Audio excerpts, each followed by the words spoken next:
Hi hello അസ്സാം വലൈക്കും എല്ലാവർക്കും ഹനാസ് കിച്ചണിലേക്ക് സ്വാഗതം. ഇന്നത്തെ റെസിപ്പി എല്ലാവരുടെ വീട്ടിലും ഉണ്ടാവുന്ന ചേരുവ വെച്ചിട്ട് ഉണ്ടാക്കുന്ന ഒരു ഉഗ്ര പുഡിങ്ങാണ്. വളരെ ഈസിയാണ് ഉണ്ടാക്കാനും ടേസ്റ്റും അപാരമാണ്. അപ്പോൾ ഇതെങ്ങനെ ഉണ്ടാക്കുന്നത് നോക്കാം. അപ്പോൾ അതിനായിട്ട് ഞാനിതാ കുറച്ച് ബ്രെഡ് എടുത്തിട്ടുണ്ട്. അതിൻ്റെ സൈഡെല്ലാം കട്ട് ചെയ്ത് മാറ്റി വെക്കാം. ഇനി നമുക്ക് ആവശ്യം പാലാണ്. 2 കപ്പ് പാലെടുത്തിട്ടുണ്ട്. അതൊരു സോസ് പാനിലേക്ക് ഒഴിച്ചു കൊടുക്കാം. ഇനി നമ്മൾക്ക് ഇതിൽ മധുരത്തിനായിട്ട് കുറച്ച് കണ്ടൻസ് മിൽക്ക് ചേർത്ത് കൊടുക്കുന്നുണ്ട്. ഒരു 1/4 കപ്പോളം കണ്ടൻസ് മിൽക്ക് എടുത്തിട്ടുണ്ട്. അതൊന്ന് ഒഴിച്ചിട്ടതിന് ശേഷം നന്നായിട്ടൊന്ന് മിക്സ് ആക്കിയെടുക്കാം. ഇനി നമുക്കിതൊന്ന് ചൂടാക്കിയെടുക്കാം. ഒരു ലൈറ്റ് ചൂടാകുന്നത് വരെ നമുക്കിത് റെഡിയാക്കിയെടുക്കാം.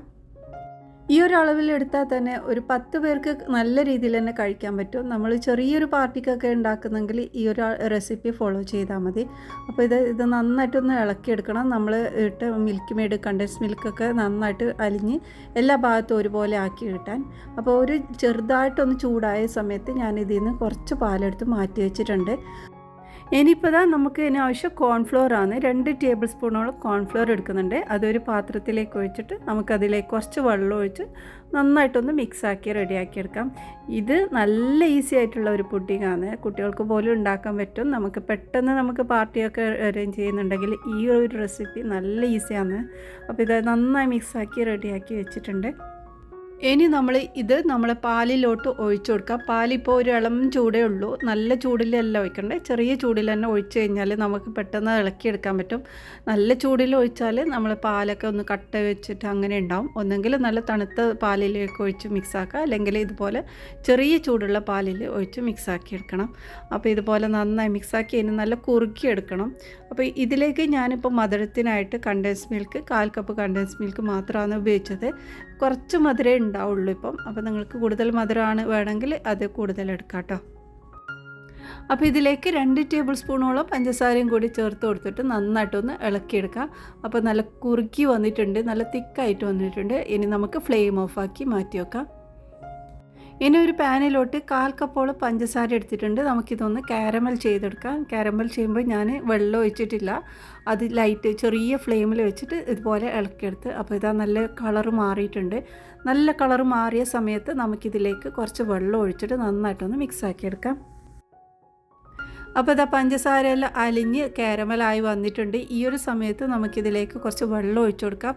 അപ്പോൾ 1/4 കപ്പ് തന്നെ വെള്ളം കൂടി ഒഴിച്ചിട്ട് നമുക്കിത് നന്നായിട്ടൊന്ന് മിക്സാക്കിയെടുക്കാം. അപ്പോൾ ഇത് നമ്മൾ വെള്ളം ഒഴിക്കുന്ന സമയത്ത് ഇതുപോലെ കട്ടയായിട്ട് വരും. കുറേശ്ശെ വെള്ളം ഒഴിച്ച് കഴിഞ്ഞാൽ കുറച്ചും കൂടെ എളുപ്പത്തിലുണ്ടാവും. അല്ലെങ്കിൽ നല്ല ചൂടുവെള്ളം ഒഴിച്ച് കഴിഞ്ഞാൽ ഒന്നും കൂടി ഈസി ആയിട്ട് വരും. അപ്പോൾ ഇത് നന്നായി ആ ഒരു കട്ടയൊക്കെ അലിയുന്നത് വരെ നമുക്കിത് ഇളക്കിയെടുക്കണം. അപ്പോൾ ഇതാ പഞ്ചസാരയെല്ലാം അലിഞ്ഞ് ഒന്നും കൂടെ കട്ടിയായിട്ട് വന്നിട്ടുണ്ട്. നമുക്കിത് ഒന്നും കൂടെ റിച്ച് ആയിട്ടുള്ള ഒരു പുഡിങ് ഉണ്ടാക്കണം. കുറച്ചും കൂടി ബട്ടറൊക്കെ ചേർത്തിട്ട് ബട്ടർ സ്കോച്ച് പോലെ അങ്ങനെ യൂസ് ആക്കാനും പറ്റും. പിന്നെ ഞാൻ ഇതിലേക്ക് ചേർക്കുന്നത് കുറച്ച് കോൺഫ്ലവർ ആണ്. 1 ടേബിൾ സ്പൂൺ കോൺഫ്ലവറിലേക്ക് കുറച്ച് വെള്ളം ഒഴിച്ചിട്ട് നന്നായിട്ടൊന്ന് കലക്കിയെടുക്കാം. ഇനി ഇത് നമ്മൾ ഈ ഒരു സിറപ്പിലേക്ക് ഒഴിച്ചു കൊടുക്കേണ്ടതാണ്. ഇനി ഇത് നമ്മുടെ സിറപ്പിലേക്ക് ഒഴിച്ചിട്ട് നന്നായിട്ടൊന്ന് ഇളക്കിയെടുക്കാം. നല്ല രീതിയിൽ ഇളക്കി നല്ല കുറുക്കിയെടുക്കുന്ന പോലെ റെഡിയാക്കിയെടുക്കണം. നല്ല കോരി ഒഴിക്കാൻ പറ്റുന്ന രീതിയിലാണ് കട്ടിയാവേണ്ടത്. ഓവറായിട്ട് കട്ടി ആയിട്ടുണ്ടെങ്കിൽ നിങ്ങൾക്ക് കുറച്ച് വെള്ളം ഒഴിച്ചിട്ട് ഒന്ന് ലൂസാക്കി എടുക്കാം കേട്ടോ.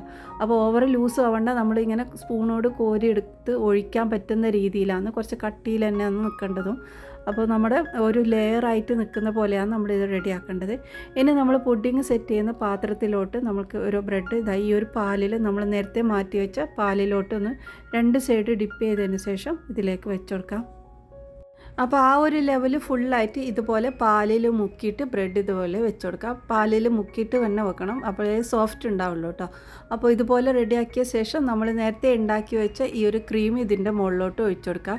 ഫുള്ളായിട്ട് ഒഴിക്കുന്നില്ല, പകുതി മാത്രമാണ് ഒഴിക്കുന്നത്. നമ്മളിത് 2 ലെയർ ആക്കിയിട്ടാണ് ഉണ്ടാക്കുന്നതും. ഇനി ഒരു സ്പൂൺ വെച്ച് ഇതൊന്ന് ലെവലാക്കി എടുക്കാം. ആ ഒരു ക്രീം എല്ലാ ഭാഗത്തേക്ക് ആക്കിയെടുക്കാം. അപ്പോൾ ഞാനിവിടെ ക്രീമിൻ്റെ ചെറിയൊരു ലെയറാണ് ആക്കിയിട്ടുള്ളത്. നിങ്ങൾക്ക് കൂടുതൽ തിക്കായിട്ട് വേണമെന്നുണ്ടെങ്കിൽ പാല് കൂടുതൽ എടുക്കാം കേട്ടോ. അപ്പോൾ ഇതുപോലെ എല്ലാം സ്പ്രെഡ് ചെയ്തതിന് ശേഷം നമ്മൾ നേരത്തെ ആക്കി വെച്ച ആ ഒരു ഇതുണ്ടല്ലോ കാരമൽ സിറപ്പ്, അത് ഇതിലേക്ക് ഇട്ട് കൊടുക്കുക. അപ്പോൾ ഇതും കുറേ ഇടുന്നില്ല, കുറച്ച് മാത്രം ഇതിലേക്ക് ചേർക്കുന്നത് ഈ ഒരു ഗ്യാപ്പിലോട്ട്.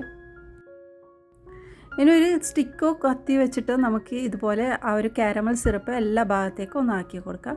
ജസ്റ്റ് ഒന്ന് ആക്കി കൊടുക്കുക. ഒരുപാട് മധുരം വേണമെങ്കിൽ കൂടുതൽ ഈ ഒരു കാരമൽ സിറപ്പ് ഇടാം കേട്ടോ. ഇപ്പോൾ ഇത് കറക്റ്റ് പാകത്തിനുള്ള മധുരമാണ്. നമ്മൾ കണ്ടൻസ് മിൽക്കൊക്കെ ചേർത്തതുകൊണ്ട് കറക്റ്റ് മധുരമുണ്ട്. ഇനി അടുത്ത ലെയർ ഇതേപോലെ തന്നെ നമുക്ക് ഈ ബ്രെഡ് ഇതിൻ്റെ മുകളിലോട്ട് വെച്ച് കൊടുക്കാം. അപ്പോൾ പാലിൽ മുക്കിയിട്ട് തന്നെ വെക്കണം കേട്ടോ. അപ്പോൾ ഇതാ ബ്രെഡെല്ലാം ഇതുപോലെ വെച്ചതിന് ശേഷം ബാക്കിയുള്ള ക്രീം ഇതിൻ്റെ മുകളിലോട്ട് ഒഴിച്ചു കൊടുക്കാം. അപ്പോൾ സിമ്പിളാണ്, ഉണ്ടാക്കിയെടുക്കാൻ ഈസിയാണ്. അപ്പോൾ കഴിഞ്ഞില്ല കേട്ടോ, ചെറിയ പണിയും കൂടി ബാക്കിയുണ്ട്. അപ്പോൾ ഇത് ഒഴിച്ചതിന് ശേഷം ഇതും ഒന്ന് നന്നായിട്ടൊന്ന് സ്പ്രെഡ് ചെയ്തെടുക്കാം. ഇനി നമ്മൾ നേരത്തെ ഉണ്ടാക്കി വെച്ച ആ ഒരു കാരമൽ സിറപ്പ് ഇതിൻ്റെ മുകളിലോട്ട് ഒഴിച്ചു കൊടുക്കാം. അപ്പോൾ ഇതാ ബാക്കിയുള്ള ഫുള്ളായിട്ടുള്ള ആ ഒരു കാരമൽ സിറപ്പ് ഇതിലേക്ക് ഒഴിച്ചിട്ട് നല്ല രീതിയിൽ ഒന്ന് സ്പ്രെഡ് ചെയ്തെടുക്കാം. അപ്പോൾ ഇത് ഫുള്ള് കവർ ചെയ്തെടുക്കണം. മോൾ ഭാഗം മൊത്തത്തിൽ നമ്മൾ ഈ ഒരു കളറായിരിക്കും ഉണ്ടാവേണ്ടത്, ഹൈലൈറ്റ് ആയിട്ട് വരേണ്ടത്. അപ്പോൾ ഇതാ നല്ല ടേസ്റ്റുള്ള ഒരു പുഡിങ്ങാണ്, വളരെ ഈസിയാണ് ഉണ്ടാക്കാനും. അപ്പോൾ ഇതാ നമ്മുടെ പുഡിങ് ഇവിടെ റെഡി ആയിട്ടുണ്ട്. 3 മണിക്കൂർ ഫ്രിഡ്ജിൽ വെച്ച് സെറ്റാക്കി എടുത്തതാണ്. നല്ല ക്രീമി ആയിട്ടുള്ള ഒരു പുഡിങ്ങാണ്. ബ്രെഡ് വെച്ചിട്ടാണ് ഇത് ചെയ്തതെന്നുള്ളത് നമ്മൾ കഴിക്കുമ്പോൾ മനസ്സിലാവുന്നില്ല. വെറും 3 ഇൻഗ്രീഡിയൻറ്റ് വെച്ചിട്ടാണ് നമ്മളിത് ഉണ്ടാക്കിയത്. പഞ്ചസാരയും പാലും ബ്രെഡും ഉണ്ടെങ്കിൽ തന്നെ നമ്മൾക്കിത് ഉണ്ടാക്കാൻ പറ്റും. ട്രൈ ചെയ്ത് നോക്കിയിട്ട് നിങ്ങളുടെ വലിയൊരു അഭിപ്രായം അറിയിക്കണേ. അപ്പോൾ ഇതുപോലെ ബ്രെഡ് കൊണ്ട് വളരെ ഈസിയിൽ ഉണ്ടാക്കാൻ പറ്റുന്ന ഒരുപാട് റെസിപ്പീസ് ചാനലിൽ അപ്ലോഡ് ചെയ്തിട്ടുണ്ട്. പുഡിങ്ങിൻ്റെ പ്ലേലിസ്റ്റ് ആക്കി വെച്ചിട്ടുണ്ട്. അതൊന്ന് ചെക്ക് ചെയ്ത് നോക്കിയാൽ നിങ്ങൾക്ക് ഇഷ്ടപ്പെട്ട റെസിപ്പീസ് അതിലുണ്ടാവും.